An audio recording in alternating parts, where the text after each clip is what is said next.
Hi there. Welcome back to In the Zone. I'm your host, Jeremy Owens, owner and founder of Three Generations Improvements and U.S. Construction Zone, sunny Northern California. We're going to be around 80.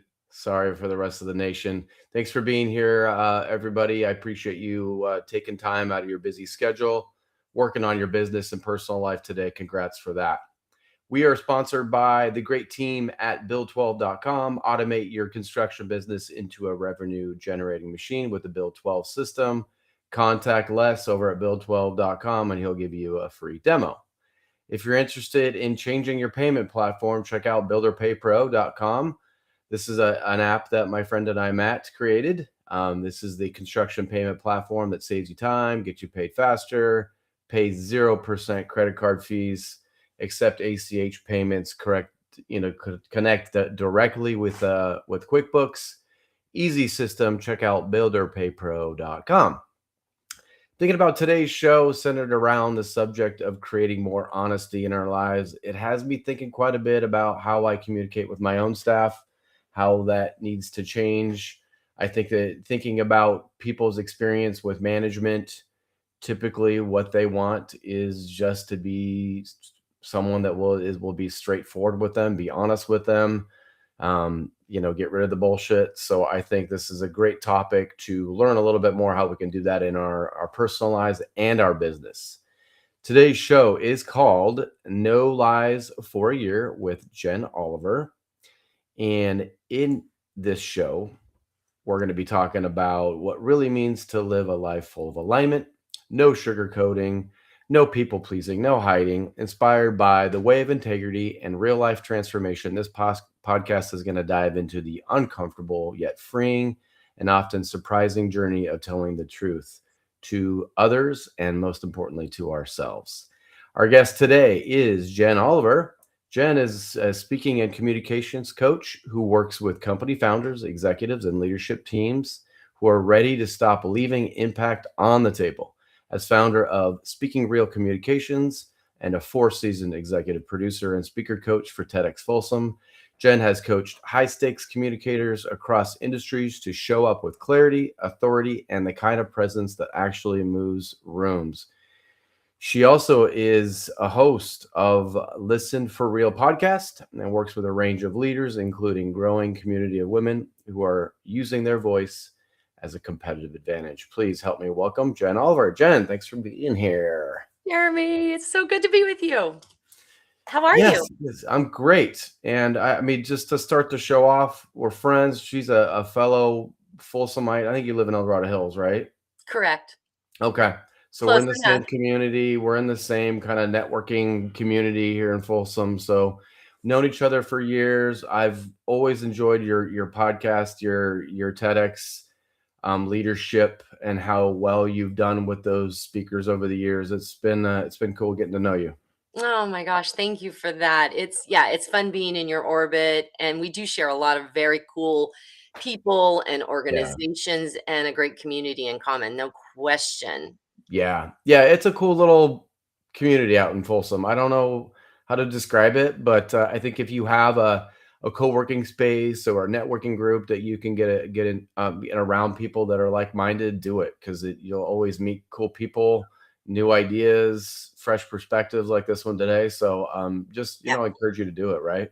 Absolutely. Yeah. Absolutely. And that's what's cool too is I mean, we couldn't be more diametrically opposed in the things we do as Yeah. far as for a living. So I'm stoked to be here with your audience Yeah. because you're all in a different world than I am. And yet we share this one thing in common, which is communication. It's a game changer. So I love that you're open to having me here with this cool group of people. Yeah, and the reason that I think it's really interesting for our industry is that, I'm third generation in it, so I've seen so many changes, but the biggest change I've seen is in communication. When my grandpa started in the 50s in the construction industry, it was like definitely a man's club, 100%.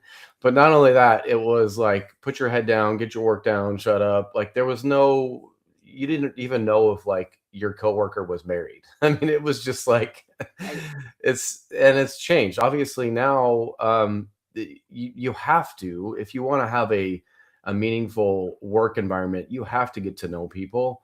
and you have to learn to communicate. And if you want to attract the younger generation into your business, even more so. Yeah. So it's like things have changed, and all of them have been for the better for sure. Yeah, there's no question. And especially now as everyone is impacted by this saturation of content that's artificially produced with AI. We're craving human connection, and this is the Yeah. one and only way to get it is through conversation and human to human contact, period. So Yeah. it's a game changer for every setting, whether it's a marriage, whether it's a an organization. Right. Yeah. Tell us a little bit how you got to where you're at now. It's one of those things, and I know many people can relate, where you sort of puzzle pieces come together and you end up in a situation that you go, oh, this was clearly where I was meant to be, but I would not have known this was the path to get here. But Right. by and large is this was not anything to do with the work I did. For many years, my former husband and I had a telecommunications brokerage. We were in a totally different Mm. world. I was raising kids, and when we divorced, I sold him my half of the company, knowing that that was really his technical sales background and meant to be his. And I was supposed to go another direction. I really didn't know what direction I was going, but I was great with people. I've always been very extroverted, very communicative. People have always said, why aren't you a Mhm. therapist or a coach or a speaker or a motivational Yeah. speaker? And it was actually my master's degree in organizational leadership that suddenly shifted me because I had all of those strengths. But organizational leadership, I love the communications classes because Mm. any organization, there is a hinge things swing upon. In leadership, there's a hinge things swing upon, and Yeah. it's communication. And if it's good, man, that organization can thrive. That leader and that leader's teams can thrive. When communication is crappy, it also, we've all been there where it's terrible to work with. So Yeah. I was fascinated Absolutely. by that and just started pursuing it. And next thing you knew, I was both consulting in different company settings, but I was also asked to speaker coach for TEDx and for other settings Mm. where I was coaching people for high stakes situations, whether it was a TED talk, a keynote, a big presentation for their industry conference. And I love doing that. But what I came to and where I am now in my business is that if I just prepare someone for a stage, that feels really formulaic and performative. And I've really prepared Mhm. them for about 1% of their life. As opposed to if you think about life, work, business, relationships, that's our stage. That's Yeah. where we spend the 99 to 99.5% of our time. So I want to prepare people to be that kind of strong communicator that shows up in any setting, any communicational exchange, and it's better and it has greater impact, not just, oh, here's what you do with your hands when you stand on a stage. So that's how I ended up where I am now. Yeah, that's interesting. What's your trick to getting all of those speakers prepared? I mean, they did such a great job in TEDx Folsom, and in talking to so many of them, they did credit you for unlocking something. I mean, obviously confidence was a huge issue. A lot of them were freaking out, Totally. and for some reason you were able to get them on the right track. So what was your secret? So my secret is honestly, it is two things. Before you get to the day of a dress rehearsal or a high stakes situation, you get the person very clear on who they are and get them rooted and grounded in them, in their mission, in the Mhm. message they're there to give. That can get them a little bit, that can help get them out of their head a bit because they're so clearly mission minded that they can overcome a lot of other things. So that's A. And there's a whole host of steps to that. But if you know who you are, what you value, what you stand for, the truth can pour out of you a lot more readily. Right. Second thing is dropping them into their body. A lot of people think everything is up here in our head, this brain matter, and speaking from that place. But when you're freaking out or your, nervous system is hijacked because this is a higher stakes situation and nerves are taking over and you've got all this energy in your body, that's a hard thing to overcome. You cannot your nervous system is wired to take over for survival. There's not a lot we can do to optimize a nervous system when it's acting like that.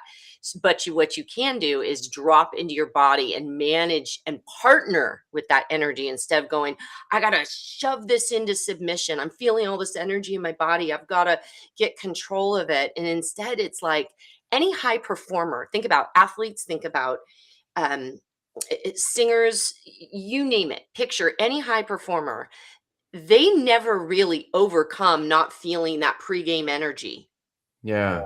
It's just they've learned to partner with it. They've reframed it to go, "Oh, this is here in service to me because I'm about to step into a situation where all eyes are on me or the pressure is on. I've got a lot of energy coming at me. I need energy to meet it." And so Mm. that, but we've just construed it as, "Oh, I have fear. I'm scared of public speaking. Something's wrong with me. I'm somehow inadequate because I feel this energy in my body." It's actually not Mhm. true. It's there in service to you. So when you know you're going to partner with it instead of try and muscle it into submission, then suddenly you reframe it and you go, okay, this animates me and makes me more human. And that makes people connect to me more. So that was two ways I approached that. And that Interesting. works for anyone, anywhere. It doesn't even, you could walk onto a site and have to deal with a whole new company you just acquired. And Right. there's some high stakes situations going on, right? And you've got to Mhm. show up in the same way. Yeah, I heard recently on a podcast that fear isn't actually real. Have you heard that? That it's Yeah, just it's like the it's the story we reaction attach to of, it. but it's actually, I mean, it's Yeah. different. Yeah, the suffering and the story, it's the story we attach to a circumstance. Yeah. Yeah. But it Interesting. feels real as hell. Yeah. Yes, absolutely. Yeah. So what got you on the no lies for a year kick? Okay, that's such a interesting.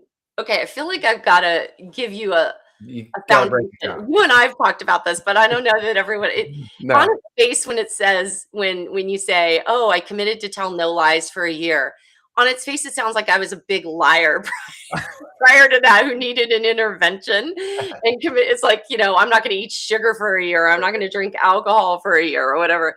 Yeah. No, this wasn't like I'm that person who's a big fat liar who was lying all Definitely. the I can time and attest to that. is a sociopath or whatever. No, what it was I was on this journey of studying this book, which I really like, called The Way of Integrity. It's by Martha Beck. So she did this year of integrity and a year of no lies, and it inspired me. So first of all, I gotta give credit where credit's due.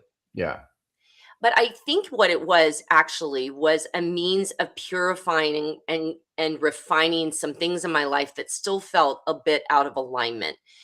I historically have been very much about, oh, say the thing that keeps people comfortable, say the thing that's palatable, keeps people happy, Mm. reduce tension. That I was a master at reducing tension, sugarcoat, say this in a third party way. This is one of the worst things we can do, honestly, with our teams is we say something in a third party way like, y'all, we've got this problem with blah, blah, blah happening, when really it's one dude or one woman who's got the Uh-huh. problem, and then we just make it everyone's problem instead of speaking Uh-huh. directly to that person because it feels uncomfortable, right? Right.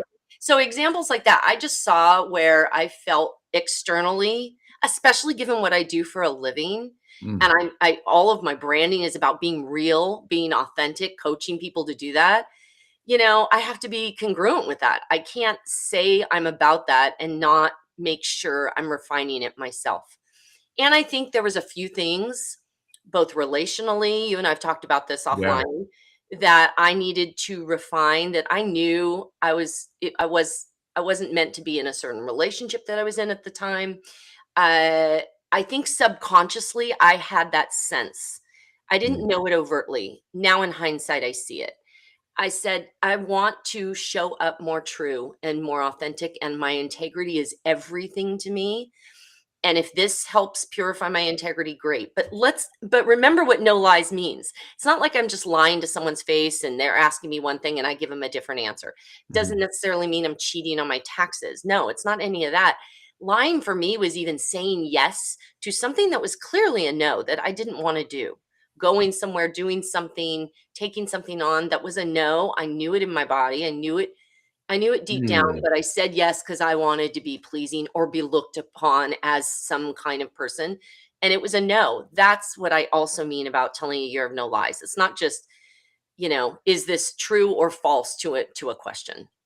Yeah, no, that makes total sense. So when you were reading the book, what were you feeling? Was it exciting, terrifying, impossible? Like, because I'm sure the way she laid it out was interesting, but I'm just curious, what was your kind of Yeah, visceral reaction to it? exciting, actually. Mm, It okay. was as though I knew, "Oh, this is ushering in my next level. This is ushering in the year of business I'm building, because 'cause I'm really scaling my company right now as well."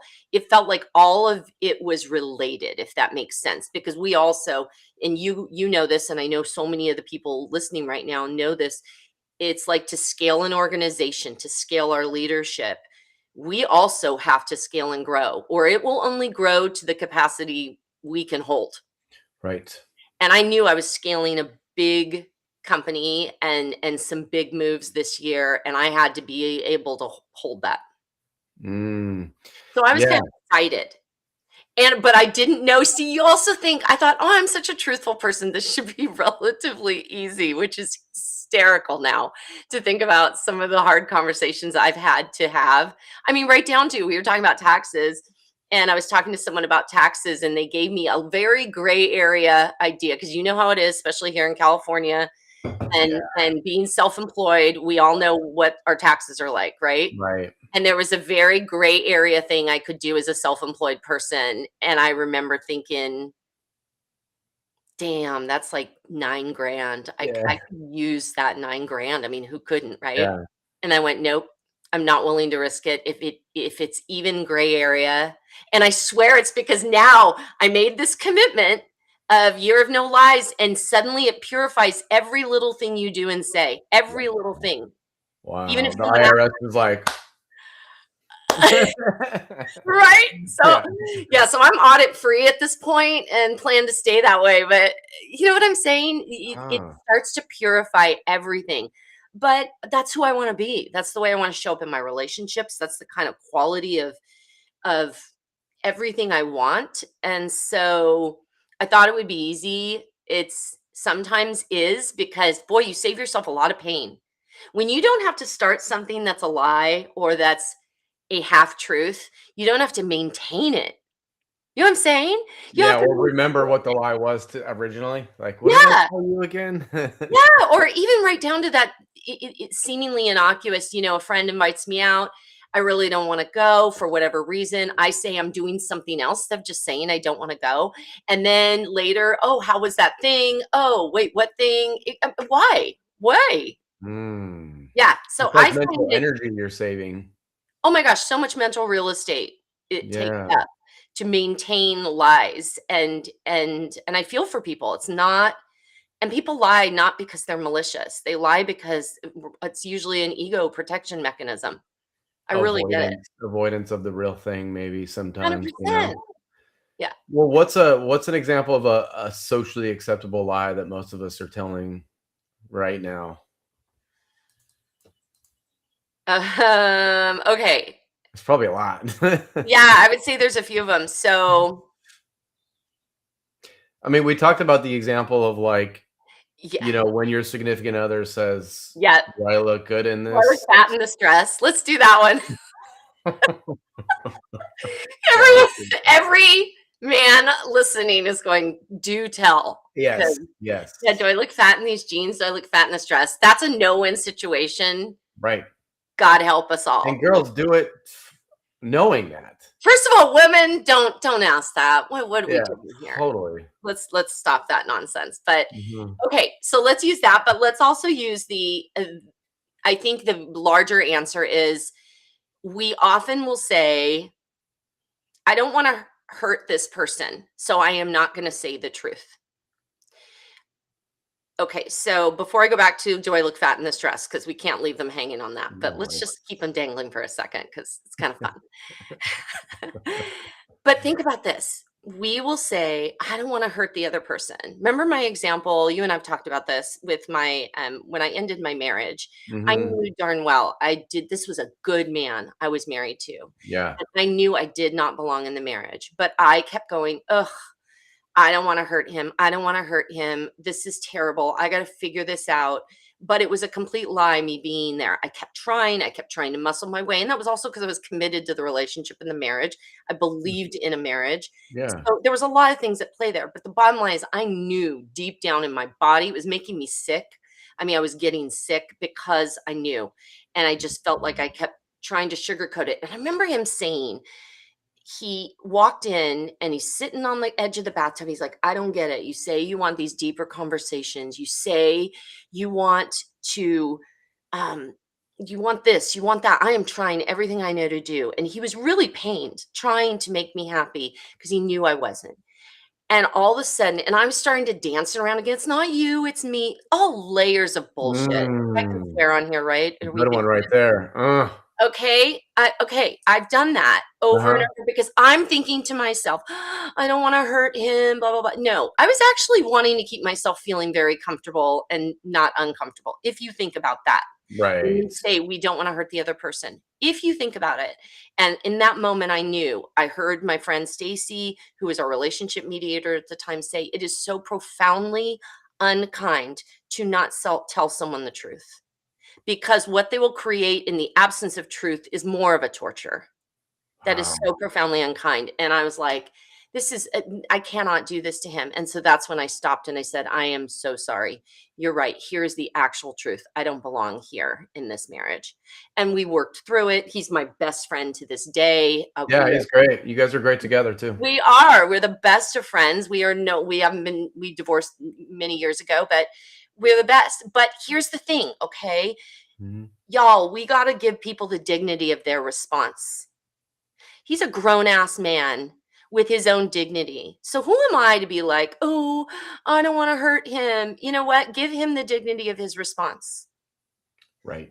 That's what ended, you and I talked about my dating relationship. It sounds like I do a lot of dating and marrying. I really am actually quite healthy and normal and very single, not Yes. doing this over and over. I do want to make that clear. But that's what ended. You and I were talking last time we caught up, Yeah. my recent dating relationship, because I realized there was something here. He was entitled to know who he was in relationship with, and I felt something incongruent and had to be honest with him, and he was not happy about it, but at the same time, he went, "Thank you for being truthful and being transparent because you're right. I want something different, you want something different. Awesome." And away we go. So, Right. okay, so back to the do I look fat in this dress? Yes. What if you could just say, "Baby, I think you're freaking gorgeous. It really doesn't matter to me what you look like in that dress. Frankly, I like you outside of a dress." I mean, what woman doesn't want to hear she looks amazing naked? Yeah. Are Right. we allowed to go here? This is construction. No one Yeah, here has come on, are sex. you What are you kidding me? talking about? It's construction. Yeah, we're But fine. honestly, it could be, I think you look amazing, and so I'm not the best judge of it. Would you feel happy? Do you feel good in it? I think you seem happier, and if like, God, that dress Yeah. isn't the best one on her, but those other jeans, dang, she's Yeah. crushing it in those jeans. You can say, I think you look gorgeous, but if you're not feeling good that you're having to ask me, maybe throw on those jeans. Those are just Mm. fire Right. on you, whatever it Right. is. So it's still honest because it's really about what man doesn't want to go out with a woman who just feels good about herself on his arm and she's not sitting there self-conscious about how she looks, whether she's got a few extra pounds or not. Most men I know, it's not that big of a deal to them. And frankly, they'd rather she felt good about herself because that's a Ab good time. absolutely. I Always. mean, yeah, Yeah.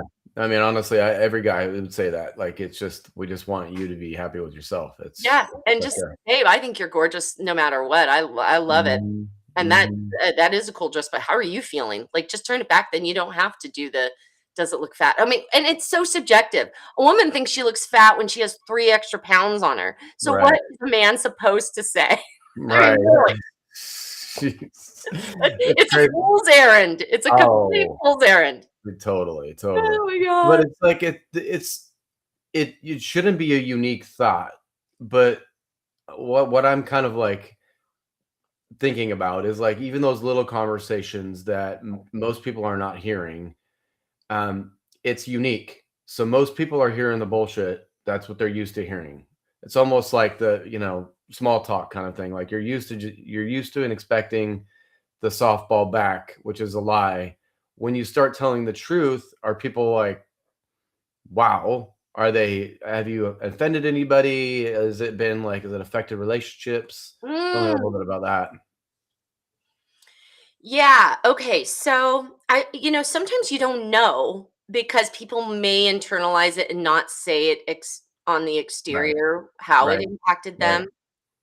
But it's not like I'm doing this radical honesty thing where I'm just saying it brutally. Here's the brutal truth. Come hell or high right. water, I'm going to tell you. Because I also think I kind of call bulls. I call BS on this radical honesty concept where it's take no prisoners, I'm going to say the truth because there's still consideration of another person. Is Yeah, it helpful? What there's I think the Rotary has it. There's this I think it's philosophy has it. There's these questions you ask yourself when you're going to say something.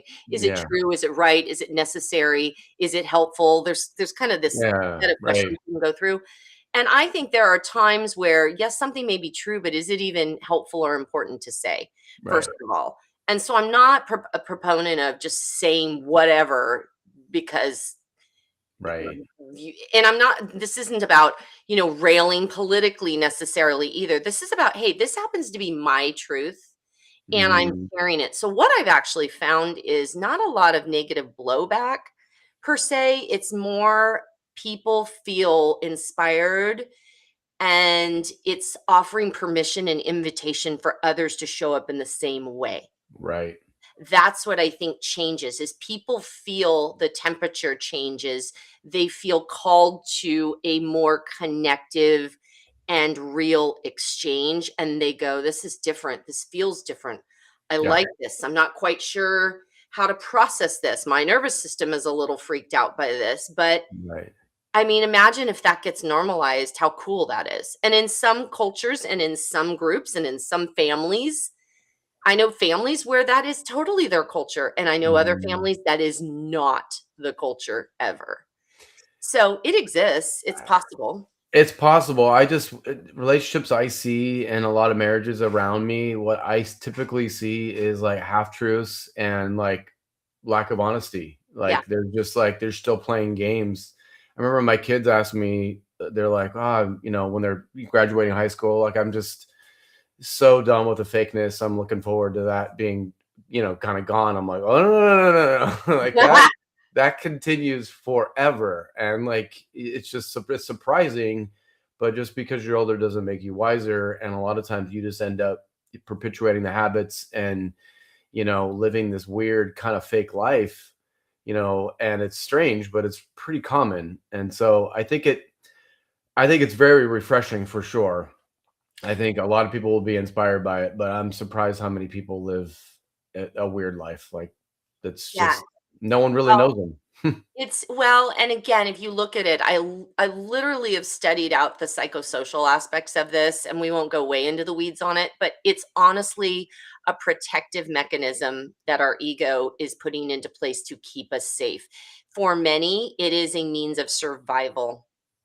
And Mm, I know that sounds a little odd, but if you think about and look at the white lies or the sugarcoating or the way we dance around a subject, it's in our even if it doesn't logically make sense, in our protective mechanism, that's what it's trying to do.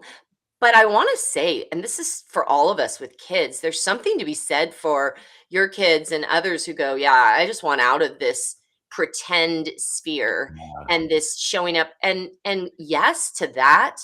And what a cool thing that they can already have this mental acuity, I guess, for yeah, lack of a better term, where they're aware of that, that they see it for what it is. And as they head out into the world, they get to choose each and every day and each and every time, how do I want to show up? What types of relationships am I going to cultivate? And they're mhm, going to attract people who value the same thing.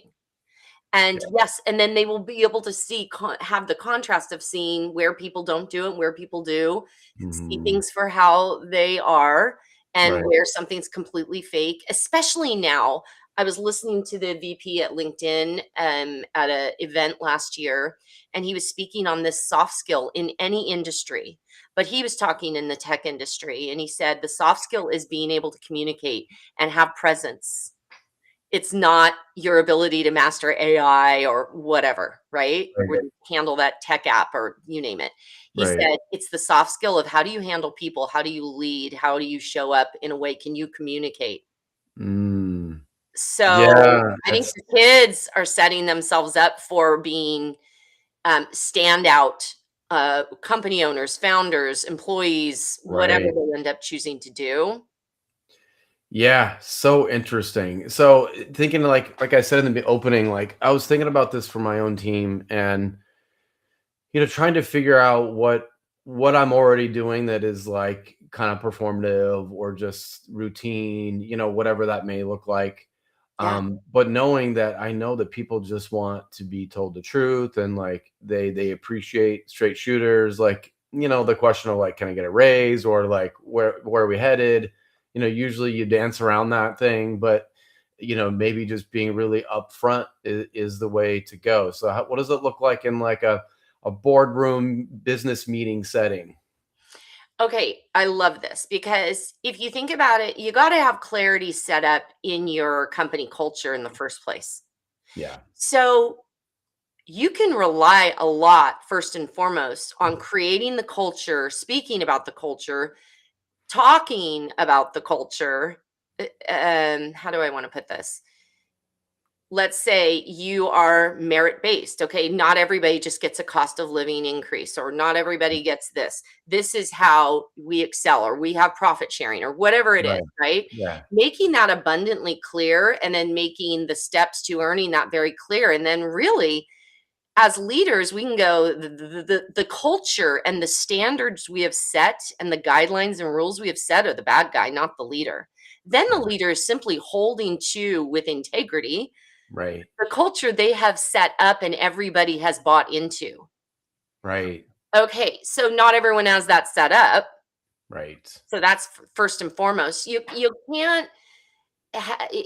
Yes, there needs to be honesty. I really think we bring better out of our teams by being straightforward. Yeah, I want that for you too, dude. I want everyone in this company thriving and making all kinds of money. I mean, I hope that's the kind of leader that everyone listening is, right? Is Right. that as you thrive, as your company grows, as you prosper and make killer money, that the families you support that work at your company get the same type of Right. experience, right? Right. So I think when you're coming from that place, it's easier to then go, yeah, I'm with you. Here's how that can look. Here's how, and just laying it out as opposed to having to dance around it. Or yeah, and the company, we are scraping to get by right now because of A, B, C, D, Yeah. E, and F, Right. and I want that more than you do. I want it for every single one of you. And so here's the plan we're putting together. And in fact, if you have ideas, let's welcome it. Let's think creatively about how we can get to that place where that is exactly what's happening, is you Yeah. are getting even more than that raise that you wanted. I think that's the honest conversation to be having as opposed Right. to just dancing around it. People know that. Employees Yeah. know that. And It's then they easy. Yeah. hold out. It's like, instead, let's create a culture where there's also some psychological safety. This is what I notice in company cultures, Jeremy. Have you seen this? Where if people don't feel safe to offer an idea, or even more important, a criticism, Hmm. God, we've seen disasters in so many organizations where somebody saw a dangerous scenario. I mean, Right. we could think all over the course of history, from space shuttles down to, um, you know, home building, where Sure. somebody saw something, but they were not in a company culture where if they brought it up, they were looked at as a problem, as a troublemaker. They knew the leadership didn't want to hear about it, just keep going. We also have to make sure we have company cultures where this is a practice that we want to invite in, where people can Right. offer things that improve the situation and better outcomes for the people buying our homes, to the people riding in the spaceship that doesn't blow up when the heat shield Right. fails. I Right. mean, that was a true story. That engineer Yeah. stayed quiet, and because he didn't want to create a ruckus, and then lived with that. That's terrible, right? Yes. So are we creating a culture where honesty is welcomed? We have to look at that as leaders, personally, first and foremost. Do Yeah. we create a safety where nobody is penalized because they brought something up? Even if they didn't bring it up in the most savory of ways, it's like, hey, let's take a look at that. We're all big kids here. Let's take a look at this because this is what Hmm. makes for killer companies that grow and thrive and pivot, especially pivot with changing times. Yeah. No, I think you're absolutely right, and I think that's what our industry needs the most is they need that level of transparency. They need that level of like everyone has a voice here. And I think because of our older generations and the gruff nature that we had, it was always like everyone shut up, do your job, put your head down. Yep. But now that's changing. Obviously you have different generations coming up into leadership. And I've always been a protector of Gen Z and millennials for this reason. And the reason is that they do appreciate honesty. They want culture, a legit culture. They want a giving back nature of a business. Yeah. All things that a lot of industries struggle at.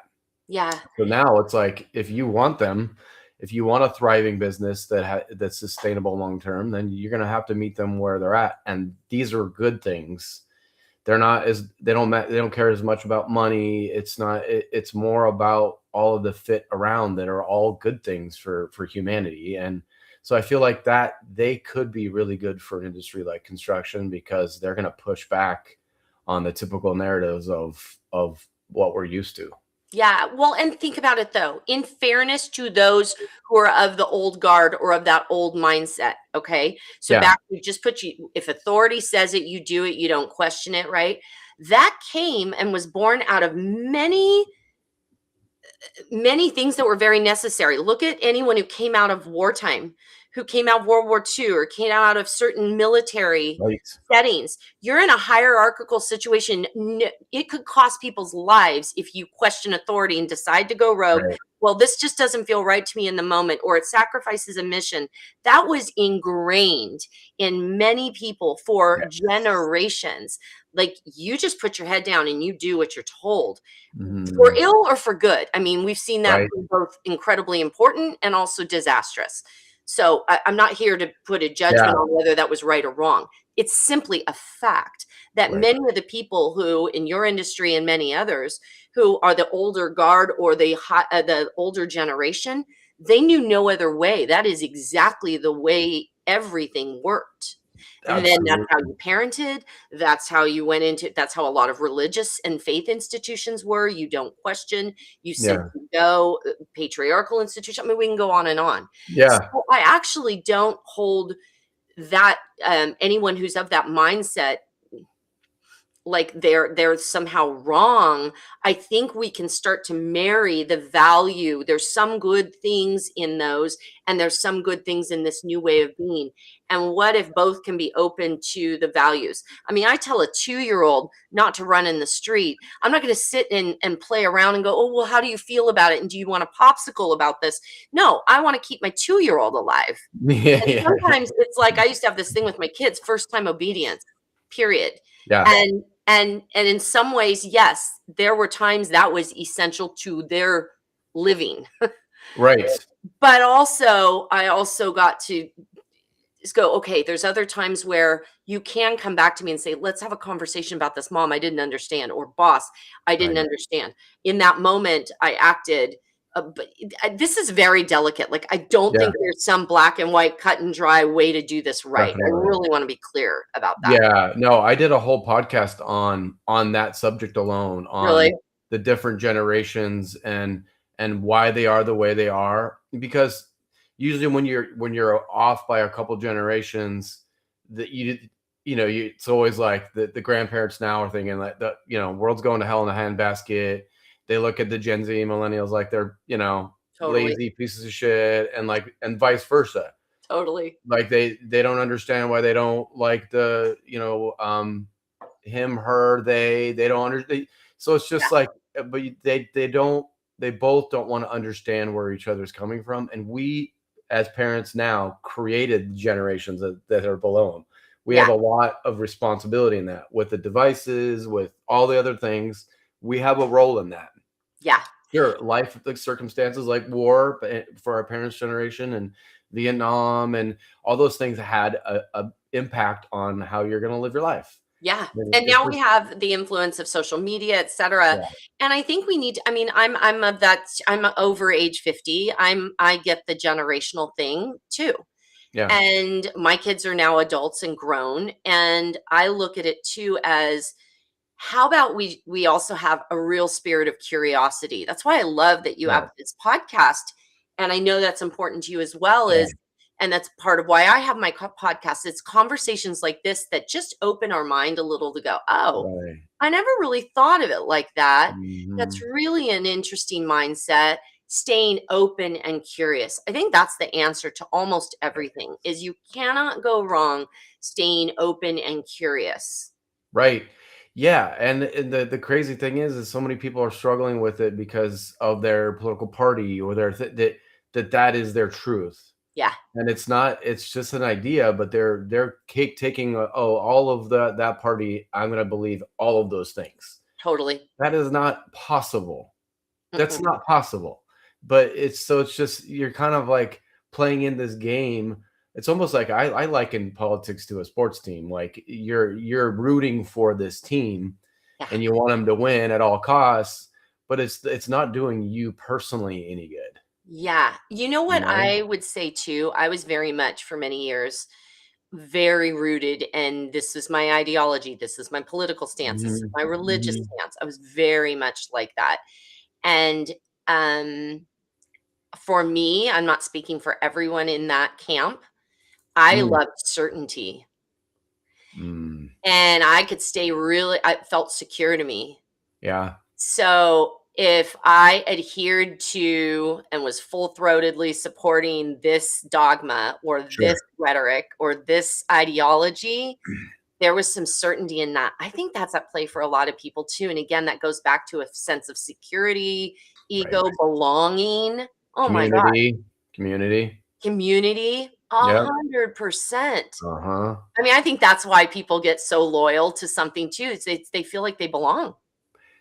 Yeah, no, I get it. I guess I get it. I don't like it visually, especially social media and the vitriol and the things. It's I'm like, with man, you. that is not what we should be sweating about right now.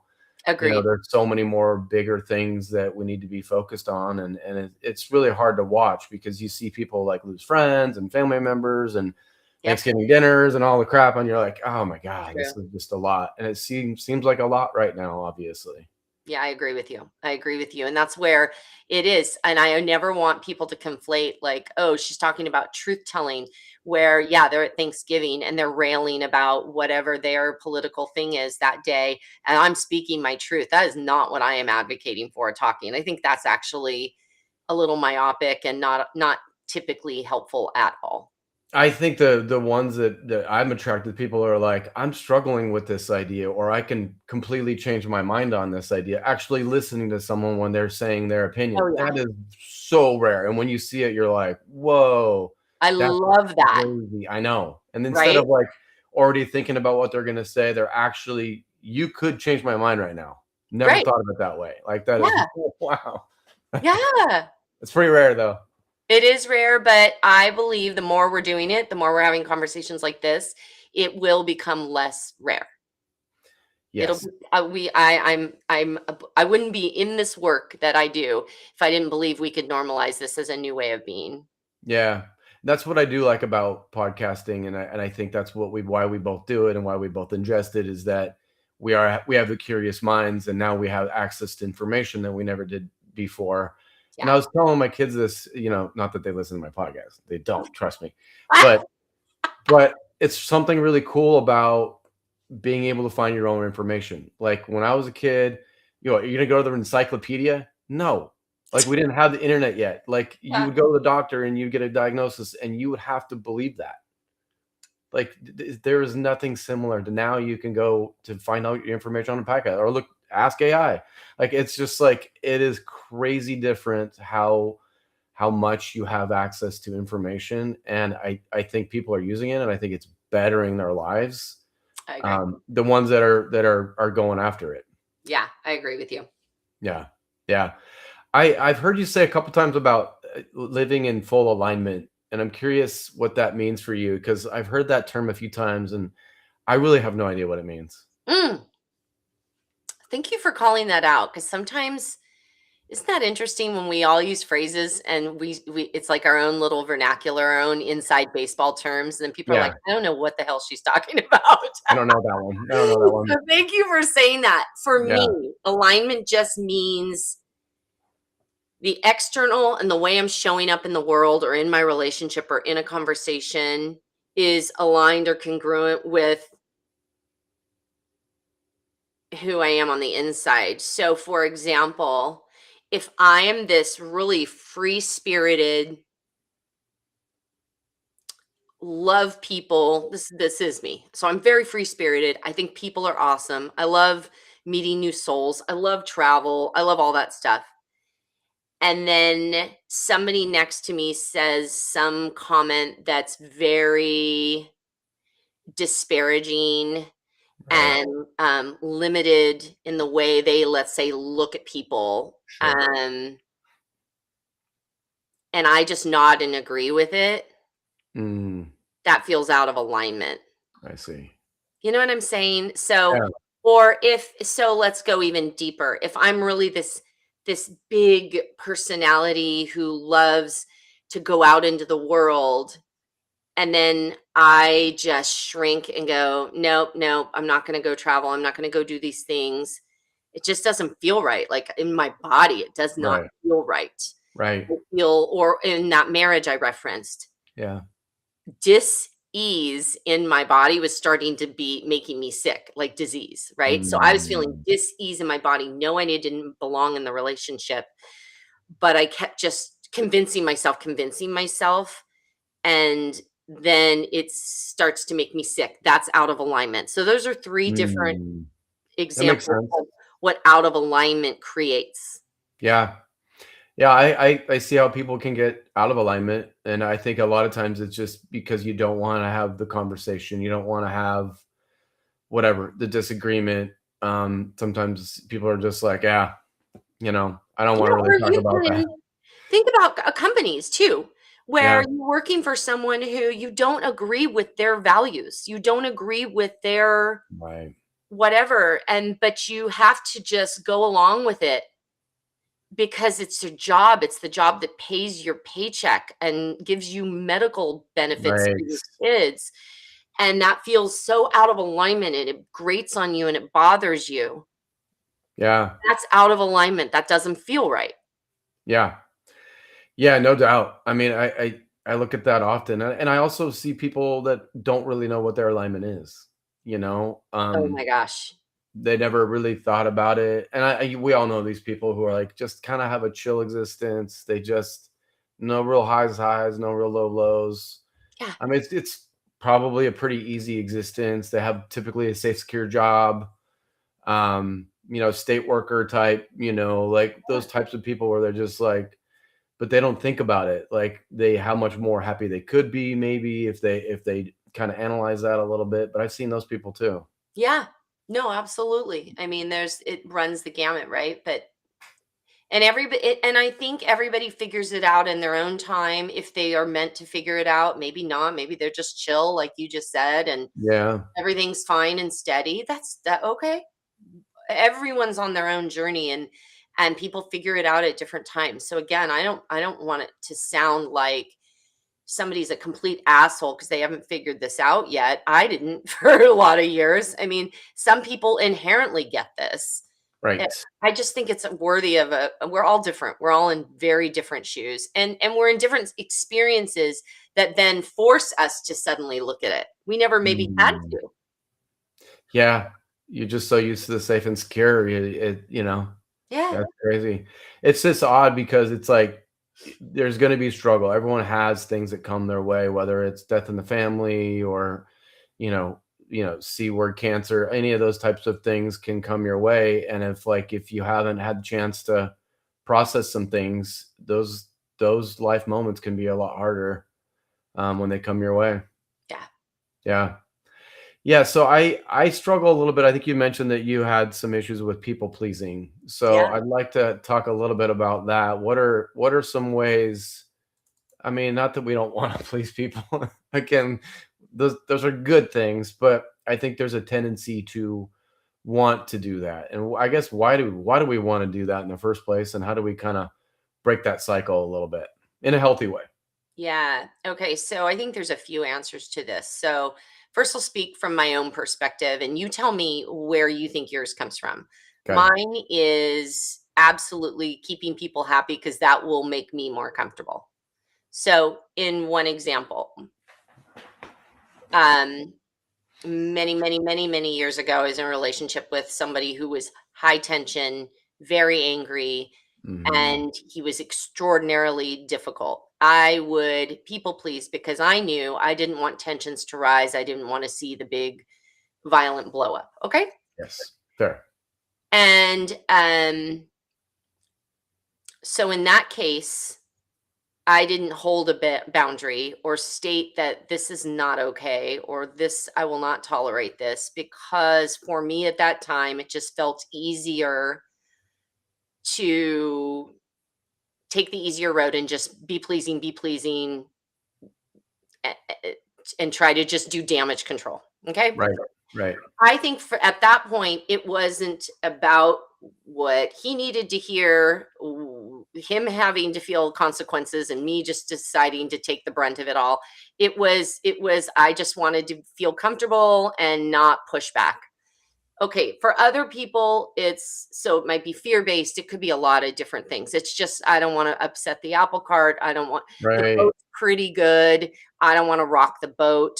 Right. So it could be any myriad of those things. Mhm. But it could also be, you asked another aspect of it. Okay, so first of all, do you think that's where your people Yeah, I mean, I'm this in is that, actually you more know, about me and keeping myself comfortable? yeah, I think that's one of them. I think for me, control's big thing for me. So, Oh, like, I feel my most anxious when I lose control. I mean, think about it. I'm a business owner, you're used to controlling your circumstances, and, yeah. like, when that's not in control, then I find that pretty uncomfortable. So it's a means of maintaining the control. I think so. Ooh, that's super interesting. I didn't even think of it from I that think angle. so. It sucks, but I think it's Yeah. there. Yeah. Oh, that's interesting. Well, and I think about other people who, yeah, maybe they are very empathetic and they have very, very sensitive, compassionate spirits, and they don't want to hurt someone else's feelings, and they genuinely do care about the other person. So I Right. think all of it is asking the question of, where is it coming from in the first place, and Right. what is it a means to an end? Is this Mm. motivated by something else? Is it about myself? Is it about the other person? Because if you think about it, I think about different people and even myself. When someone told me the cold, hard truth that I needed to hear, man, it was hard to hear at first, but then it was important and liberating for who I wanted to be. Like, here's an example: people pleaser. I used to say, I'm sorry all the time. Mm. I remember my husband would say, my former husband, he's like, you say sorry so much, it means nothing. Ooh. Yeah, yeah, that hurt. Because I was trying to keep peace. I was Yeah. trying to keep tensions down, and I thought if I just take it on myself, I'm sorry," and it literally the words meant nothing. Now, Mm. you will not hear me say I'm sorry, and if I do say it, is 'cause I mean it, and I also Right. don't just say those words because 'cause they're very empty. I say, "I owe you an apology. I hurt you. Here's what I did. Here's how I wanna repair it." Like, I give a freaking apology, and it's Yeah. real, and it's honest, and it's true, and I own my stuff, and I will fall on my sword. So it's not that I don't apologize. I just don't do this drivel of I'm sorry, especially women. Sorry, this is something when I work with women, I am constantly like, you all apologize way too much. It's gross. Yeah. It's totally causes you to lose your power. You're apologizing for Right. things you didn't even do. Like, you apologize because you actually have something to repair, because you Right. have done something wrong. You have committed a harm and you need to repair it or make an amends. Otherwise, Right. you don't say I'm sorry because you're reaching around somebody in the grocery aisle for frozen peas. And you're like, "Oh, I'm sorry." Yeah, right, Why? Stop right. it. No, So, you're so yeah, true. that's an example of, so my point, I went off on a little bit of a rant and a tangent. You can tell that one fires me up because I was Mm, so guilty of it. But yeah, he told me the truth in that moment is my point. And when he said, your apology means nothing, you say it so much, it completely falls deaf on my ears. And I'm grateful someone said the true thing to me. yeah. I think that's the biggest thing that you could have said is that telling the truth to somebody, it only helps them too. Right. And, like, I think we get in this habit of, like, I don't wanna tell them the truth 'cause it's gonna hurt them, but Yeah. actually it's the other way around. Yeah, I mean, think about with our kids. If we just sat and like, "You're amazing. You've never done anything wrong." Life is gonna spank them when they go out as adults because everybody's just told them they've done everything wonderfully. I mean, that's Mhm. not, we raise little veal calves who can't handle anything if Right, we're just, "Oh, yeah, you do no wrong," and they need to be able to hear hard things and hear truth. And right. so we gotta give people the dignity of their response. They may not handle it, they may not like it, but let them deal with that. The guy Yeah. I broke up with, however long ago that you and I were talking about, like, you know this, he called, like, 2 days ago after 2.5 Mm. months of not speaking to me. He was like, "I've really given this a lot of thought, and I am really sorry that I Mm. a and what you said was true, and I really appreciated your transparency. I was just mad, and I was angry, and I was hurt, and we had an amazing conversation." This was just like 2 nights ago because you and I Great. talked, and I Yeah, said, "I don't think I'll ever hear from him again." How awesome is that? Like, what a cool yeah. guy to go, "Okay, I just gotta own that I coulda stayed mad and angry and made you the bad guy in this, Jen, but no, I'm taking a look at this." How makes me hold him in higher esteem. Yeah, no, that's great, and yeah, the fact that he can own up to it, I think that's a rare thing for a human. Most don't wanna bring that up. I mean, I think so, you're going through this process of no lies for a year. Yeah. Where do you think it's going to how do you think it's gonna improve you the most? Like, when you're not that you're gonna be done on this, it'll become a life habit, right? So it'll Oh, be for like, sure. "This is how I'm gonna normally be now." So, Mhm. what do you think it'll ultimately do for you? I think it's simply leading me closer to who I truly am. If Mhm. you look at, some people use the term my essential self, or who I am at my core, or my highest self, or my God self, or Oh, there's full alignment, ah. full alignment. Oh, solid, Jeremy. He's I'm here all week, learning. folks. He's here all week. Um, yeah, I think it's simply a mechanism because, yeah, I can't ever imagine living this differently. I can't Mhm. ever imagine leaving this way of life. Right, And I'm still refining it, and I'm still learning on it, and I still coach on it, and I still get challenged by it. I still have to call something out when I realize, oh, yeah, that bothers me. I mean, it's just about integrity. right. And, right down to, I've always been that person, like, if somebody didn't charge me for something at a store, I'll call it out and go, "Hey, you didn't charge me for that," or, "Hey, I owe you for this," and Right. stuff like that. I just that's who I wanna be. That's the kind of Yeah, person I wanna be. I wanna show up honest in my relationships. I right, want people to know they're getting the real me and not some other thing. And right. so, I don't know if I answered your No, question. no, definitely. It makes sense for you, especially like you said, with the type of industry you're in. Yeah. This is like it's a perfect book to have read to get you to this place. Like, it's only gonna improve how you help others. Yeah, I mean, right down to, I could use AI for so much right now to build content, to send Yeah, emails, to do social posts, all this. But look at what I do for a living. I'm a speaking and presence coach. My branding, everything in my branding is speaking real communications. All my websites and my social handles are the real Jen Oliver. Okay. right, My podcast, Listen for Real. Okay. That's no accident. I think it's pretty funny. And I chose all those names years ago, not this right. year when I chose my year of integrity. So wouldn't it be incongruent if I was Well, yeah, having AI write all of my stuff, which I get why people do it. Oh my yeah, gosh, I started yeah, to do it because I needed the time savings. I got a lot to do, and to go right. write 5 more emails and subscriber and so blah. I And then know. I realized, oh my gosh, it's reeking of AI. That's not Mhm. me. People are used to my real voice and who I Right. am, and then all of a sudden I'm sending them this drivel that's not even me at all. It clearly sounds like ChatGPT wrote Yeah. it. So that Right. was one example that I had to contend with this year because I went, Mm. "Oh, that's a lie." Yeah. Oh, that's a good one. That's a good one. I know. For me, Yeah. and for other people, I'm like, "Have at it. Go have AI write your Yeah. stuff." But for my brand as a Yeah. speaker and a communicator, Right. how the heck could I do that? Yeah, that makes sense. That Yeah, makes sense. yeah. Well, thank you so much for being here, Jen. How do people stay in touch with you if they want to learn how to work with you and stay in touch with you? Where should they go? Oh, I love it. Thank you for that. I'm Yeah. at real, REAL, jenoliver.com. That's my Okay. website, Okay. realjenoliver.com. I'm on socials, but I don't spend a huge amount of time there. But you can find me on LinkedIn at Okay. Jen Oliver, Real Jen Oliver on Instagram.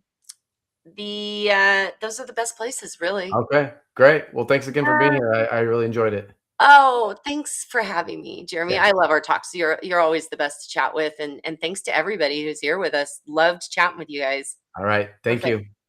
All right. Bye Yeah. bye. Bye. Thanks again for being here on another episode of In the Zone. I will see you guys next month.